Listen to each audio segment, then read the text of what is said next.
విసిరిపారేశారు. అందుకే పరాయి మనుషులు సొంత మనుషులై ఇక్కడ అధికారం చెలాయించాలని చూశారు. తమ అవకాశాలని అడ్డుకుంటున్నారని, నా మంచి కోరి ఉన్న వాళ్ళను కూడా బయటికి పంపించేయాలని కుట్రలు చేస్తున్నారు.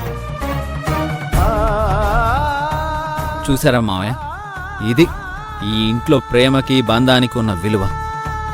ఈ ఇంట్లో నా కోసం, నా సంతోషం కోసం ఎవరూ ఉండకూడదు.